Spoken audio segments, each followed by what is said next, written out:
आज इस व्लॉग में मेरी पहली सहरी से इफ्तार तक की रूटीन आप देखोगे।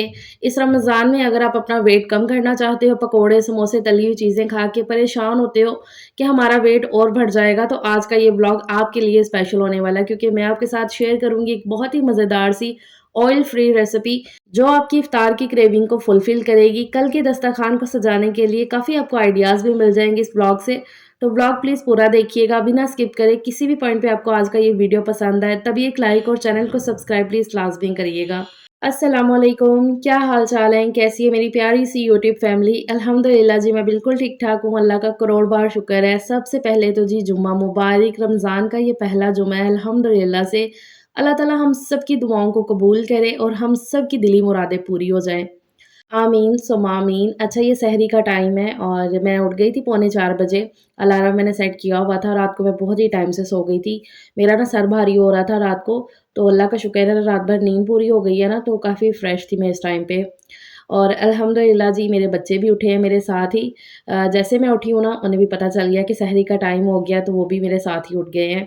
हानिया प्रॉपर मेरी हेल्प करवाने लग गई है। बच्चे मेरे दोनों ही कहीं न कहीं कुछ न कुछ हेल्प करवा रहे होते हैं। इतना मुझे कोई सुकून होता है, ब्लेस फ़ील कर रही होती हूँ।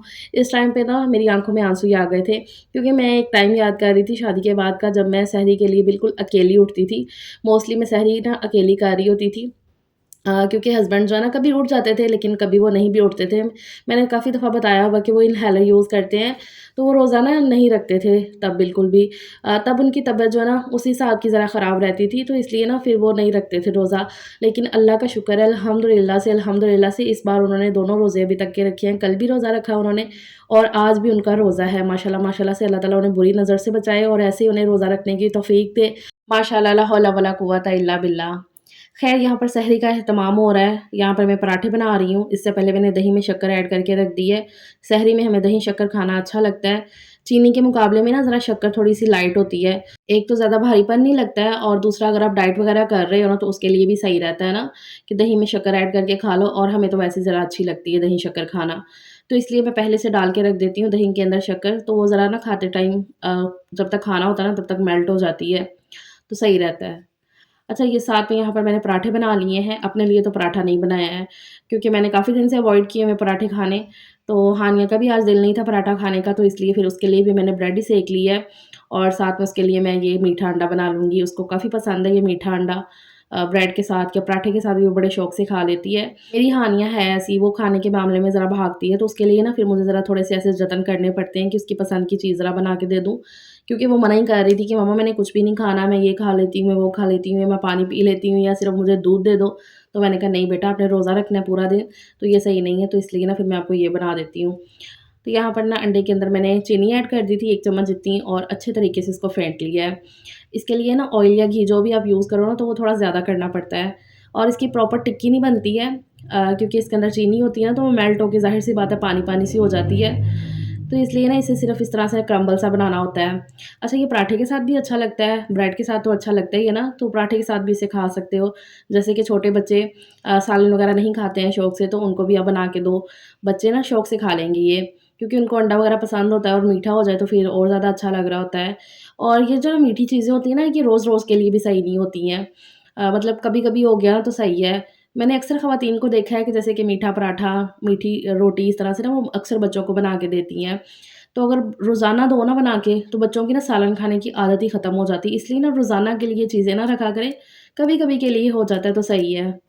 अल्लाह का शुक्र है सब टाइम पे यहाँ पर बैठ गए थे खाने के लिए, पौने 5 हो रहे थे इस टाइम पे और तकरीबन कोई सवा 5 बजे जाके जो है ना रोज़ा बंद होना था। तो तब तक आराम से खाया-पिया जाना था। तो यहाँ पर मैं तो अपना ब्रेड अंडा ही खाऊँगी और मेरा ना वैसे फ्राई अंडा खाने का भी इतना कोई मूड नहीं था।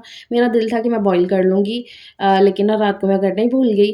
अब बॉयल अंडा करने में ज़रा थोड़ा-सा टाइम लग जाना था, तो इसलिए ना मैंने कहा कि चलो अभी फटाफट से फिर फ्राई कर लेते हैं। सहरी हो गई, अल्लाह का शुक्र है, यहाँ पर नमाज़ पढ़ने लग गए हस्बैंड, उसके बाद अब मैं पढ़ लेती हूँ नमाज़।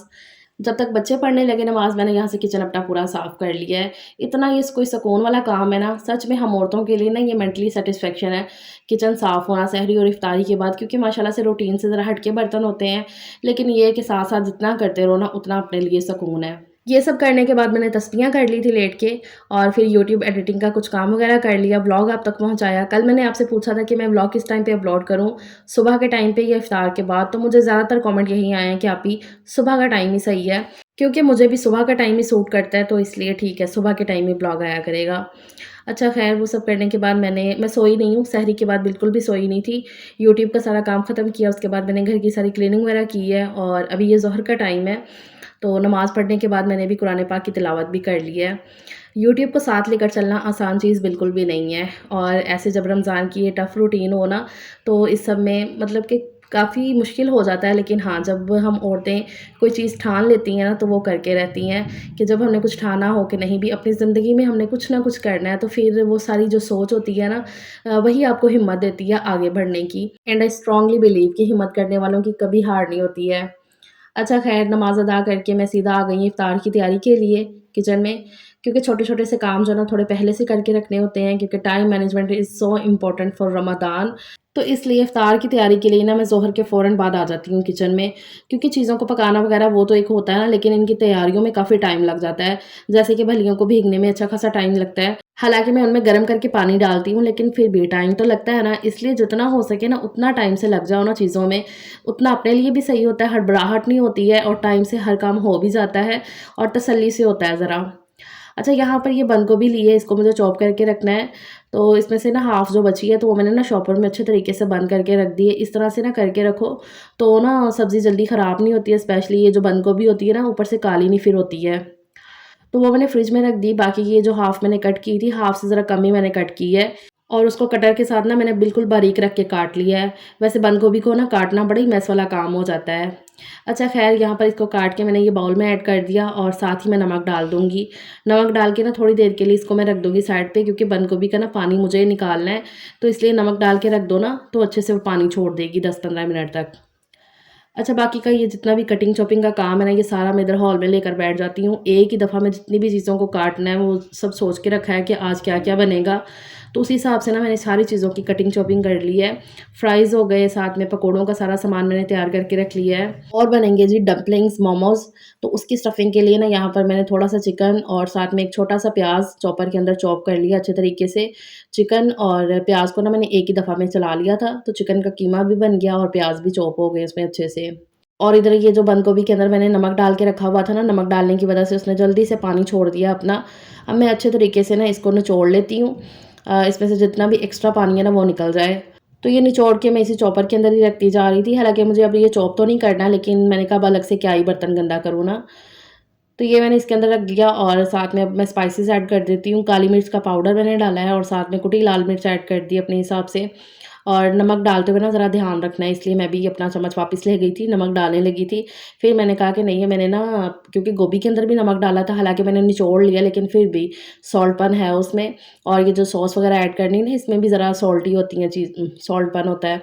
तो इसलिए ना फिर मैंने ज़रा नमक उतना ही डाला है। साथ में भी मैंने ये सॉस ऐड कर दी, चिली सॉस और सोया सॉस थोड़ी-थोड़ी सी।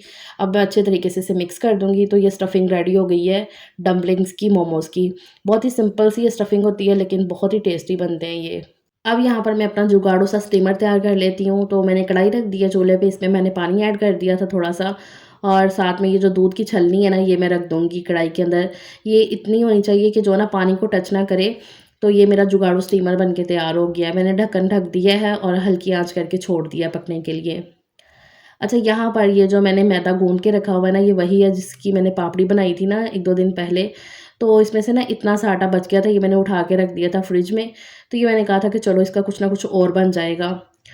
तो फिर आज मैं इसको जो ना मोमोज़ बनाने के लिए इस्तेमाल कर रही हूँ। तो यही मैंने बेल के ना पतली-पतली सी कट कर ली है। इस कटर तो नहीं था, वो मसालादानी का ढक्कन था, उसी के साथ मैंने काट लिया। बहुत ही पतला रख के इसको मैंने बेला है। अच्छा इस डो के साथ ना मैं आज पहली दफ़ा ज़रा ये मोमोज़ बना रही थी, लेकिन बहुत टेस्टी बने थे। मतलब अजवाइन वगैरह थी ना इसमें आटे में, तो मैं कह रही थी कि पता नहीं कैसा टेस्ट आता है, लेकिन अच्छा आया था, बहुत अच्छा टेस्ट आया था माशाल्लाह से। तो बस अब ये जो स्टफिंग है ना, इसको मैंने इसके अंदर इस तरह से रख दी गई और इसकी जो ना ऐसे शेप और तरह की होती है देनी, लेकिन मुझे ये वाली जल्दी वाली लगती है, फटाफट से हो जाता है। तो बस इस तरह से मैंने ना साइडों पे इसके किनारों पे पानी लगा दिया था और इस तरह से फ़ोल्ड करके ना, तो ये फ़ोर्क के साथ ना ये ज़रा डिज़ाइन भी बन जाता है और अच्छे तरीके से बंद भी हो जाती है और काम भी जल्दी हो जाता है।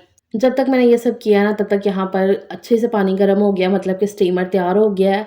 अब इसके ऊपर मैं लगा लेती हूँ थोड़ा-सा ऑयल, ताकि मैं जब इस पे मोमोज़ रखूँ ना तो वो चिपके ना आपस में। तो ऊपर से थोड़ा-सा ऑयल लगा के मैंने ब्रश के साथ स्प्रेड कर दिया है, ताकि इसमें ये मोमोज़ चिपके ना। अब मैं ये पहला वाला बैच तो रखती हूँ और इसके बाद इसको मैं बंद कर दूँगी। कहने को तो ये जुगाड़ू सा स्टीमर है, लेकिन सच में बहुत अच्छा काम करता है। मतलब इस तरह की ये जुगाड़ू चीज़ें ही होती हैं, काम सही करती हैं ये। इनका कौन-सा रोज़ाना इस्तेमाल होना होता है ना, तो कभी-कभी के लिए बिल्कुल सही है ये। अच्छा, दूसरा बैच भी ना मैंने 2-3 मिनट बाद ही रेडी कर लिया था और वो भी साथ ही रख दिया था इसमें स्टीम होने के लिए। यहाँ पर मैंने ना वो हॉट पॉट तैयार कर लिया, उसके अंदर मैंने बटर पेपर रख दिया था, ताकि मैंने कहा ये जब स्टीम होंगे ना तो इसी के अंदर मैं ये रख दूँगी। तो यहाँ पर देखें जी, मोमोज़ बड़े अच्छे से बेहतरीन से स्टीम हो गए हैं 15-20 मिनट बाद ही। तो अब मैं इनको ये हॉट पॉट में निकाल के रख देती हूँ ढक्कन ढक के, ताकि ये अच्छे से गरम रहे। क्योंकि ये मोमोज़ ना गरम-गरम खाने में अच्छे लगते हैं। पहले मैंने सोचा था कि इनको मैं लास्ट पे स्टीम कर लूँगी, लेकिन ना फिर मेरा दिल किया कि नहीं, ये साथ ही काम करके ना रखती हूँ साइड पे। ये काम ख़त्म होगा ना तो फिर नेक्स्ट काम की तरफ ध्यान होगा, वरना ये ना हो कि मैं बाद में भूल ही जाऊँ उनको स्टीम करना। तो इसलिए अच्छा, यहाँ पर अब मैं ये फ्राइंग का काम करने लगी हूँ, तो उसके लिए पकोड़ों का मिक्सचर तैयार कर लेती हूँ। अच्छा, अगर आपको खस्ते कुरकुरे से पसंद है ना पकोड़े, तो उसके लिए ना बेसन की क्वांटिटी ज़रा कम रखा करें पकोड़ों के अंदर, तब ना वो खस्ता से बनते हैं। अगर ज़्यादा हो जाए ना बेसन तो फिर वो नरम हो जाते हैं पकोड़े। तो इफ्तार के टाइम पे ना नरम पकोड़े नहीं खाने का दिल करता, ज़रा क्रंची से कुरकुरे से अच्छे लगते हैं। जब तक वहाँ पर ऑयल गरम हो रहा था ना फ्राइंग के लिए, तब तक मैंने वहाँ से आलू निकाल लिए हैं फ्रिज से। आलू भी मैंने ना 1 दिन पहले के बॉयल करके रख लिए थे। मैंने ना इतने आलू बॉयल किए थे, चलो 2-3 दिन चल जाएँगे भलियों के लिए, या अगर और भी कोई चीज़ बनानी हो ना, तो वो हो जाएँगे। तो वही मैंने आलू निकाल लिए और साथ में चने वगैरह निकाले हैं फ्रीज़र से।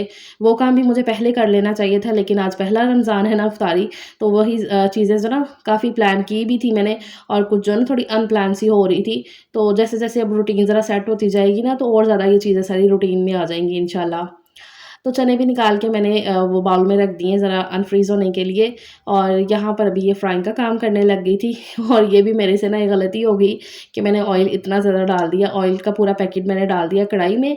तो मैंने कहा था कि चलो हो जाएगा, लेकिन ना वो फ्राई करते हुए ना ऐसे जैसे कि बाहर गिर के आएगा, तो मुझे बड़ा डर लग रहा था इस टाइम पे, लेकिन अब हो गया था। मैंने कहा मैं निकाल लूँ तो इसमें भी टाइम लगेगा, तो इसलिए ना फिर मैं पकोड़े ऐसे ही फ्राई करने के लिए डाल दी थी। यहाँ पर अब मैं दही भल्ले तैयार कर लेती हूँ। अच्छा, अल्लाह का शुक्र है मैंने पहले काफ़ी तैयारियाँ करके रखी हुई हैं, लेकिन फिर भी जैसे-जैसे इफ्तार का टाइम करीब आ रहा था ना, तो वैसे-वैसे हड़बड़ी जल्दी हो रही थी। जल्दबाज़ी लग रही थी कि हाय देर ना हो जाए, देर ना हो जाए। हालाँकि टाइम से हो रहा था सब कुछ, लेकिन फिर भी दिमाग में वो चल रहा होता है ना, तो इस तरह से हो रहा था। क्योंकि एक तो हस्बैंड को भी आने में ज़रा लेट हो गया था। उन्होंने बोला था कि फ्राई का सारा काम मैं आके कर लूँगा फ़रा, तुम सामान बना के रख देना। लेकिन साढ़े 5 बज गए थे तो वो नहीं आए थे। तो फिर यहाँ पर अभी मैंने ही शुरू कर दिया फ्राई करना। जब तक वहाँ पर वो काम हो रहा है ना, मैंने कहा बर्तन नहीं मैंने ऐसे छोड़ने हैं। पूरी कोशिश मैं करती हूँ कि बर्तनों को मैं साथ-साथ करती रहूँ ना, उतना ही बेहतर है। बाद के लिए जितने कम हो सके ना उतने बर्तन बचे, क्योंकि माशाल्लाह से बाद में खाने-पीने वाले होने हैं। तो वो इसलिए ना जब आपका छोटा किचन हो ना, तो हर चीज़ को बहुत ही मैनेज करके, और बड़ा किचन भी हो ना तब भी मुझे लगता है इसी तरह से करना चाहिए। काम तो अपने ही खत्म होने हैं ना, तो इसलिए बेहतर ये है कि चलो साथ-साथ होते रहे ना, तो ज़रा सुकून हो जाता है। अच्छा, ख़ैर यहाँ पर लास्ट पे ये फ्राइज़ ही बचे थे फ्राई होने के लिए। पकोड़े हो गए थे फ्राई, तो जब तक मैं ये कर रही थी ना, अल्लाह का शुक्र है कि हस्बैंड आ गए थे। तो वो फिर आके फ्रेश होके ना, तो आ गए सीधा किचन में, और फ्राई का काम फिर वो करने लग गए थे लास्ट का जो बचा था। बाकी मैं जैसे-जैसे चीज़ें बनाती जा रही थी ना, बच्चे यहाँ पे रखते जा रहे थे, तो अल्लाह का शुक्र है कि दस्तरख़्वान लग चुका है अल्हम्दुलिल्लाह से। और इफ्तारी से 2 मिनट पहले तक ना सब कुछ तैयार होके लग गया था। जितनी जल्दबाज़ी हड़बड़ी लगी हुई थी ना, उतना ही अल्लाह का शुक्र है कि टाइम से सब कुछ हो गया है। तो यहाँ पर जी इफ़्तारी हमने कर ली थी। अभी ये इफ़्तार के बाद नमाज़ भी पढ़ ली। आराम से हमने ये मोमोज़ वग़ैरह खाए थे, इससे पहले बस हल्का-फुल्का सा खा के ना, तो सब नमाज़ पढ़ने के लिए लग गए, और उसके बाद आराम से बैठ के ना फिर हमने ये मोमोज़ खाए हैं। थोड़े ठंडे हो गए थे, लेकिन चलो ये है कि काफ़ी ज़्यादा टेस्टी लग रहे थे, तो मैं यही खाऊँगी। हाँ, मैंने ये है कि साथ में थोड़ा-सा फ्राइंग भी ली थी, लेकिन अपने लिए ना अगर आप ऐसे कुछ डाइट वग़ैरह कर रहे हो, तो साथ में अपने लिए कुछ ना कुछ इस तरह से ना बना लिया करें, जो ज़रा थोड़ा-सा ना ऑयल फ्री भी हो, और इस तरह से ना आपको अच्छा भी लगे ना, जो क्रेविंग होती है ना ज़रा फिर वो मिट जाती है। हाँ, मुझे पता है कि मैदा भी अच्छा नहीं है डाइट में, लेकिन बिल्कुल भी कुछ ना होने से थोड़ा-सा कुछ होना बेहतर होता है ना, तो इसलिए। ख़ैर, अब ये जो बचा हुआ सामान है ना, ये मैं डब्बों में निकाल के फ्रिज में रखती हूँ। रात तक ना सोने तक बच्चे थोड़ा-थोड़ा करके ना ये खाते-पीते रहते हैं। तो इस तरह से जी हमारी सहरी से इफ्तार तक की ये रूटीन है, अल्लाह का शुक्र है अल्हम्दुलिल्लाह से। चलो फिर मिलते हैं आपसे बाद में एक नए व्लॉग के साथ। टेक केयर, अल्लाह हाफ़िज़।